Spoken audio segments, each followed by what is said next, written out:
दोस्तों नमस्कार, एक बार फिर मैं आपके सामने हाजिर हूं एक बड़ी खबर के साथ। जैसे कि आपको मालूम है कि चुनाव अब धीरे धीरे अब अनकरीब है, क्योंकि नामांकन की प्रतिक्रिया शुरू हो चुकी है और प्रत्याशियों का ऐलान होना बाकी है। इसी क्रम में आजम खान की पत्नी तंजीम फातिमा को उतारेगी सपा। बीजेपी ने 3 नामों का पैनल हाईकमान को भेजा है।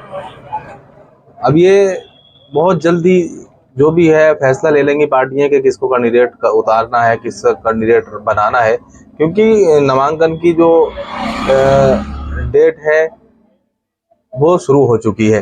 रामपुर विधानसभा सीट पर हो रहे उपचुनाव के लिए सियासी दलों में प्रत्याशियों के नाम पर मंथन अंतिम चरण में पहुंच गया है। हार जीत को गुणभाग संग चाल चरित्र और ग्राउंड रिपोर्ट के आधार बनाकर सफाई से लेकर लखनऊ तक मंथन के बाद खास फैसले किए गए हैं। कांग्रेस ने मैनपुरी और रामपुर में प्रत्याशी न उतारने का ऐलान किया है, जबकि बसपा में अभी कुछ तय नहीं है। भाजपा में सूत्रों का कहना है कि जिला अध्यक्ष अभय गुप्ता, आकाश सक्सेना और भारत भूषण गुप्ता का नाम फाइनल कर पैनल कोर कमेटी को भेजा गया है। वहीं सपा में एक बार फिर आजम खान की पत्नी डॉक्टर तंजीम फातिमा के नाम की चर्चा तेज है। हालांकि आधिकारिक तौर पर किसी ने भी अपने प्रत्याशी का अभी तक ऐलान नहीं किया है। नामों की चर्चा चल रही है और जो भाजपा के जिला अध्यक्ष हैं अभय कुमार गुप्ता जी, उनका भी नाम है, भारत भूषण गुप्ता है उनका भी नाम है, और आकाश सक्सेना उनका भी नाम है।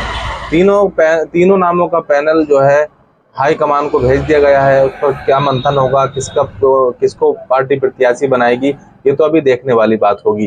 रामपुर विधानसभा सीट पर होने वाला उपचुनाव काफी अहम होगा, क्योंकि ये सीट सपा नेता आजम खान की परंपरागत सीट है। वे यहाँ से 10 बार विधायक रहे हैं। उन पर आजकल कानूनी शिकंजा कसा हुआ है, लिहाजा आजम खान खुद चुनाव नहीं लड़ पाएंगे। ऐसे में सपा के सामने ये चुनौती होगी कि ये सीट से कौन चुनाव लड़ेगा। वही आजादी से लेकर आज तक रामपुर विधानसभा सीट पर कमल नहीं खिला है। खिला पाने वाली भाजपा भी इस बार पूरी तरह से आजम का किला फतेह करने की रणनीति बनाए हुए है। भारतीय जनता पार्टी कोई भी कोर कसर नहीं छोड़ना चाहती।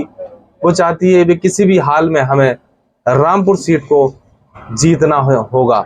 इसी के सबब 12 नवंबर को रामपुर में पसमानदा सम्मेलन पर अल्पसंख्यकों को रिझाने की कोशिश की गई थी। अब चूंकि नामांकन शुरू हो चुके हैं, लिहाजा प्रत्याशी के नाम पर मंथन चल रहा है। माना जा रहा है कि जल्द ही पार्टियां अपने अपने प्रत्याशी घोषित कर देंगी।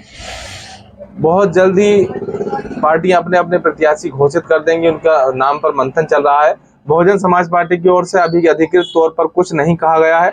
बसपा के पश्चिमी उत्तर प्रदेश के संयोजक इमरान मसूद का कहना है कि इस बारे में पार्टी हाईकमान की ओर से ही कोई फैसला लिया जाएगा। वही जिला अध्यक्ष एवं पूर्व दर्जा मंत्री सुरेंद्र सिंह सागर का कहना है कि बसपा में बहन जी का निर्णय ही सर्वोपरि होता है। वे प्रत्याशी उतारेंगी तो उपचुनाव पार्टी लड़ेगी, अन्यथा जैसा आदेश होगा। लेकिन वोट बैंक को बचाए रखने के लिए चुनाव लड़ना चाहिए। जैसा कि आपको मैं बताना चाहूंगा कि 2 दिन की छुट्टी के बाद आज से नामांकन, 2 दिन की छुट्टी के बाद सोमवार से एक बार फिर शहर विधानसभा उपचुनाव के लिए नामांकन फिर से होगा। नामांकन के लिए प्रशासन की ओर से माकूल इंतजाम किए गए हैं। अब तक 3 लोग पर्चा ले जा सके हैं।